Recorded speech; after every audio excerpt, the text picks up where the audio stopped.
Hello everyone and most welcome in my YouTube channel Medical Knowledge 360 degree. आज की जो video है उसमें हमारा टॉपिक रहने वाला है चेन ऑफ इन्फेक्शन। चलिए स्टार्ट करते हैं। सबसे पहले हम बात करते हैं what is chain of infection. Basically अगर हम बात करें चेन ऑफ इन्फेक्शन क्या होता है, तो चेन ऑफ इन्फेक्शन जो है एक मॉडल है जिसमें ये पता चलता है कि जो पैथोजन है वो कैसे ट्रांसमिट होते हैं from one person to another. Pathogen क्या है? पैथोजन जो है डिजीज़ कॉजिंग ऑर्गेनिज्म होते हैं जो कि डिजीज़ को कॉज करते हैं, राइट। तो basically what is chain of infection? Chain of infection जो है एक मॉडल है जिसमें ये बताया जाता है कि जो इन्फेक्शन है वो कैसे ट्रांसमिट होता है एक पर्सन से दूसरे पर्सन में। तो बेसिकली अगर हम बात करें तो इसके 6 कंपोनेंट्स हैं। सबसे पहला है infectious agent, second one is reservoir, third one is portal of access, fourth one is mode of transmission, fifth one is portal of entry and the sixth one is susceptible host. तो हम one by one सभी को देखेंगे। चलिए start करते हैं। सबसे पहला है ये इमेज देखिए और इससे आपको बहुत सारी चीज़ें क्लियर हो जाएंगी। सबसे पहले हम देखते हैं इन्फेक्शियस एजेंट। तो इन्फेक्शियस एजेंट कौन होते हैं? अगर हम बात करें तो इन्फेक्शियस एजेंट वो एजेंट हैं जो कि कोज करते हैं इन्फेक्शन को। इसमें हमारा कुछ भी हो सकता है, जैसे कि बैक्टीरिया हो सकता है, आपका वायरस हो सकता है, पैरासाइट हो सकता है या फिर फंगल, ठीक। और अगर हम हॉस्पिटल की बात करें तो हॉस्पिटल में मोस्ट कॉमन इन्फेक्शन जो कॉज करते हैं वो होते हैं बैक्टीरिया। उसके बाद हमारा सेकंड वन आता है रिजर्वोयर। रिजर्वोयर का मतलब है जहाँ पे जो जर्म्स हैं या फिर अगर हम बोले माइक्रो ऑर्गेनिज्म जो है रहते हैं, ग्रो करते हैं और मल्टीप्लाई करते हैं। इसके हमारे बहुत सारे एग्जाम्पल हैं, जैसे पीपल हैं, animal, pets, dog, cat, reptiles, wild animals, food, soil और वाटर। बेसिकली ये ऐसी जगह है जहाँ पर जो जर्म्स हैं, ठीक है, या फिर हम बोले माइक्रो ऑर्गेनिज्म जो है रहते हैं, ग्रो करते हैं और अपनी जो जनसंख्या है उसको क्या करते हैं, उसको बढ़ाते हैं, आगे बढ़ाते हैं। उसके बाद में हमारा थर्ड वन जो कंपोनेंट है that is portal of exist, यानी कि जो इन्फेक्शन है वो कैसे बाहर जाता है, राइट। तो इसमें हमारे बहुत सारे ऑप्शन है, जैसे कि जो इन्फेक्शन है वो आपके माउथ के थ्रू जा सकता है, फॉर एग्ज़ाम्पल वॉमिटिंग के थ्रू जा सकता है या फिर सलाइवा से बाहर जा सकता है। अगर स्किन में कोई भी कट हो गया है, वहाँ से ब्लीड हो रहा है तो वहाँ से जा सकता है। During diapering and toileting and stool, ठीक। अगर आपने कोई छोटा बेबी है उसका डायपर चेंज किया है और वो आपने ठीक से डिस्कार्ड नहीं किया, राइट, तो क्या होगा कि वहाँ पे माइक्रो ऑर्गेनिजम्स जो है वो लीव करना स्टार्ट कर देंगे और उसके बाद वहाँ से क्या है, इन्फेक्शन जो है वो कॉज हो सकता है। उसके बाद हमारा आता है मोड ऑफ ट्रांसमिशन। तो मोड ऑफ ट्रांसमिशन बेसिकली दो तरह से होता है। एक हमारा है डायरेक्ट मोड ऑफ ट्रांसमिशन और एक होता है indirect mode of transmission. Direct mode of transmission में क्या है कि वर्ड पे जाइए, डायरेक्ट मतलब जब आप किसी के भी डायरेक्ट कांटेक्ट में आते हैं, जैसे कि हैंड शेकिंग हो गया, ठीक है, या फिर आपका जो है डायरेक्ट में हमारा और क्या आ जाएगा, आपने किसी से के साथ हैंड शेकिंग किया है। इसके अलावा क्या है कि ड्रॉपलेट स्प्रेड हो रहा है या फिर कोई भी सोइल है उसके आप कांटेक्ट में आ रहे हैं। अगर आपको गार्डनिंग करना काफ़ी पसंद है और वहाँ पे माइक्रो ऑर्गेनिज्म है और आप उसके डायरेक्ट कांटेक्ट में आते हैं तो उसके थ्रू हो सकता है। इनडायरेक्ट में हमारा आ जाता है airborne transmission, vehicle borne transmission या फिर वेक्टर बोर्न ट्रांसमिशन। ये क्या क्या होते हैं उसके बारे में भी हम आगे देखेंगे। उसके बाद हमारा है पोर्टल ऑफ एंट्री, यानी कि जो इन्फेक्शन है वो कैसे एंट्री लेता है। तो एंट्री लेने के भी वही सारे ऑप्शंस हैं, जहाँ से वो एग्जिस्ट करता है वहीं से वो एंट्री लेता है, ठीक। इसमें हमारा आ जाएगा mouth, cut in the skin. अगर आपकी स्किन में हल्का सा कहीं से भी कट है तो चांसेस है कि इन्फेक्शन जो है वहाँ से आपकी बॉडी में एंटर हो जाए या फिर आइस के थ्रू, ठीक। उसके बाद हमारा आता है ससेप्टेबल होस्ट। तो ससेप्टेबल होस्ट कौन होता है? ससेप्टेबल होस्ट आपका होता है वो पर्सन जो कि रिस्क पे होता है फॉर डेवलपिंग एन इन्फेक्शन। तो इसमें हमारा कौन कौन सा हो सकता है? एग्जाम्पल अगर देखें तो छोटे बच्चे हो सकते हैं, ठीक। छोटे बच्चे क्यों? क्योंकि उनकी इम्यूनिटी बहुत ही ज़्यादा वीक होती है। elderly भी same reason, because of weak immune system, and unimmunized people जो कि इम्यूनाइज्ड नहीं है उनका भी इम्यून सिस्टम वीक होगा, तो ऑब्वियस सी बात है वो और भी ज़्यादा ससेप्टेबल है किसी भी इन्फेक्शन के लिए, या फिर कोई भी एनीवन, मतलब अगर उनको जो है कोई भी क्रॉनिक डिजीज़ चल रही है काफ़ी लंबे टाइम से, तो उनको ये डिजीज़ इन्फेक्शन जो है वो कोज हो सकता है। अब हम बात करते हैं वन बाय वन, सभी स्टेप्स को हम देखेंगे और समझने की कोशिश करेंगे। तो सबसे पहला है चेन ऑफ इन्फेक्शन।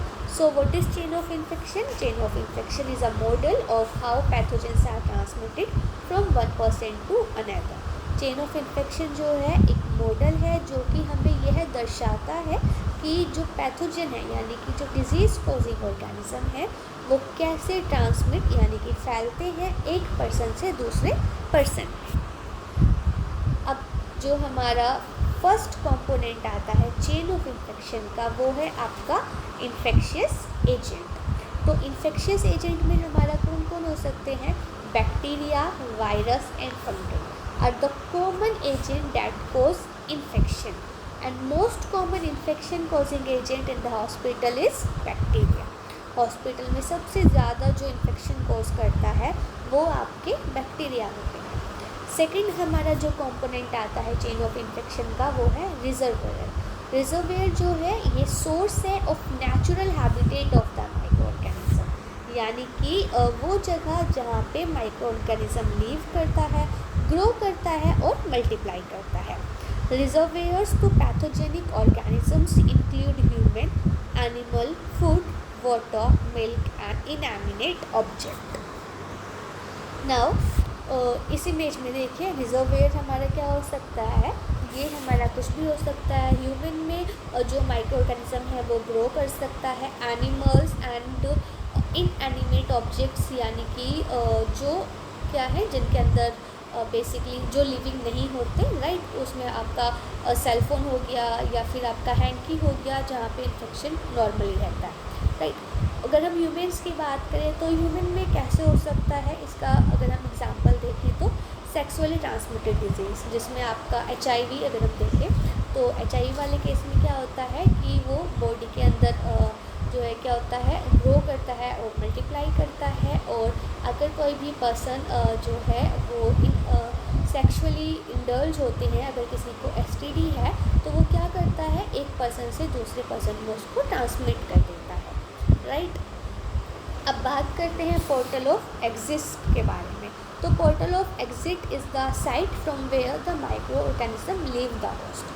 तो पोर्टल ऑफ एग्जिट क्या है? यह एक साइट है जहाँ पे जो माइक्रो ऑर्गेनिज्म जो है वो लीव यानी कि छोड़ देता है अपने होस्ट को यानी कि रिजर्वेयर को। कॉमन पोर्टल ऑफ एग्जिट जो है ह्यूमन में इंक्लूड है आपका रेस्पिरेटरी यानी कि आपका नोज और माउथ, गैस्ट्रोइंटेस्टाइनल यानी कि faeces, genito urinary and break in the skin. तो अगर हम पोर्टल ऑफ एग्जिट की बात करें तो इसमें हमारा कौन कौन से ऑप्शंस आ जाते हैं? नोज और माउथ के थ्रू जो है इन्फेक्शन जो है वो बाहर जा सकता है, फेसेस के थ्रू जा सकता है, या फिर अगर स्किन में कोई भी ब्रेक है तो उसके थ्रू, ठीक। अब बात करते हैं मोड ऑफ ट्रांसमिशन की। An organism can be transmitted from its reservoir through various mode of transmission. जो एक ऑर्गेनिज्म है वो जो है वेरियस मोड ऑफ ट्रांसमिशन के थ्रू जो है वो ट्रांसमिट हो सकता है। इसमें हमारे दो टाइप्स आते हैं। सबसे पहला है direct transmission and the second one is indirect transmission. Direct transmission में आपका आ जाता है जैसे कि स्नीजिंग से, ठीक है। अगर आपको गार्डनिंग पसंद है या फिर आप रसोई में कोई काम कर रहे हैं तो उसके थ्रू, या फिर अगर आपके स्किन में कहीं पर भी कट हो गया है तो उसके थ्रू जो इन्फेक्शन है वो ट्रांसमिट हो सकता है। इसके अलावा इनडायरेक्ट ट्रांसमिशन में आपके ऑब्जेक्ट्स आ जाएंगे। ऑब्जेक्ट्स में जैसे कि अगर हम बात करें तो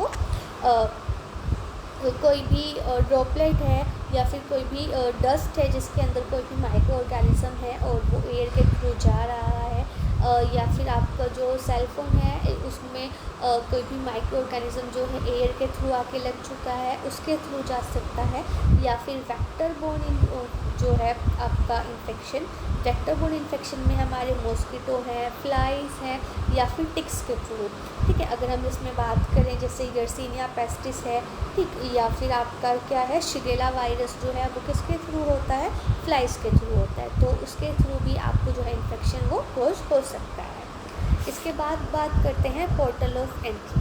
पोर्टल ऑफ एंट्री जो है यह एक पॉइंट होता है जहाँ से माइक्रो ऑर्गेनिज्म जो है वो एंटर करता है ससेप्टेबल होस्ट के अंदर। ससेप्टेबल होस्ट क्या है, ससेप्टेबल होस्ट जो है आपका होता है वो पॉइंट, या फिर बेसिकली अगर हम बात करें susceptible host is a person who is at risk for developing a disease, यानी कि जो प्रोन होता है डिजीज़ को डेवलप करने के लिए। ठीक, तो पोर्टल ऑफ एंट्री क्या है, जहाँ से माइक्रो ऑर्गेनिज्म जो है एंटर करता है ससेप्टेबल होस्ट के अंदर। The point of entry is almost the same as the point of exist. अगर हम बात करें जो पॉइंट है एंट्री का वो सेम होगा जैसे आपका पॉइंट होगा एग्जिट का। ठीक, जो पैथोजन है वो एंटर करते हैं बॉडी के अंदर through mucous membrane, skin, respiratory, GI, urinary and reproductive tracts. अब बात करते हैं ससेप्टेबल होस्ट के बारे में। तो ससेप्टेबल होस्ट क्या है, the person who is at risk for developing a disease from any infection is known as susceptible host, यानी कि वो पर्सन जिसको रिस्क है डिजीज़ डेवलप होने की इन्फेक्शन से, उसको हम ससेप्टेबल होस्ट बोलते हैं। Factors that make the person more susceptible to infection include age. अगर हम बात करें ऐसे कौन से फैक्टर हैं जो कि किसी पर्सन को ससेप्टेबल करते हैं कि उसको इन्फेक्शन हो जाएगा, वो है एज, यानी कि अगर कोई छोटा बच्चा है या फिर कोई ज़्यादा ही बड़े हैं 60+ अगर किसी की एज है जिनका इम्यून सिस्टम वीक हो गया है, उन लोगों को चांसेस ज़्यादा होती है। अगर कोई माल नरिश है या फिर कोई अनइम्यूनाइज्ड है या फिर किसी की सर्टेन मेडिकेशन जो है वो चल रही है क्रॉनिक इलनेस की वजह से, तो ऐसे लोग जो हैं वो ज़्यादा प्रोन होते हैं इन्फेक्शन को एक्वायर करने के लिए। So this is all about the chain of infection. एक बार हम फिर से इसको समराइज़ कर लेते हैं। तो इसका एक सबसे अच्छा ये आप जो है इमेज देख सकते हैं, इससे आपको सब चीज़ें अच्छे से क्लियर हो जाएंगी। चेन ऑफ इन्फेक्शन अगर हम देखें तो 6 कंपोनेंट होते हैं। इन्फेक्शियस एजेंट जो कि डिजीज़ को कोज करता है। सेकंड वन इज़ रिजर्वेयर जहाँ पे ऑर्गेनिज्म रहता है। Third one is portal of exit जहाँ से जर्म्स जो हैं वो बाहर जाते हैं। Fourth one is mode of transmission यानी कि जहाँ से जो इन्फेक्शन है वो ट्रांसमिट होता है। उसके बाद है आपका पोर्टल ऑफ एंट्री जिसके थ्रू जो इन्फेक्शन है वो एंट्री लेता है। पोर्टल ऑफ एग्जिट यानी कि जिसके थ्रू जाता है, और पोर्टल ऑफ एंट्री वो ऑलमोस्ट सेम ही रहते हैं। और पोर्टल ऑफ एंट्री के बाद हमारा आता है ससेप्टेबल होस्ट यानी कि जिस पर्सन के अंदर जाएगा next sick person, right. So this is all about the chain of infection, and if you have more doubts regarding this topic then let me know in the comment section, and this is all about for today. Thank you.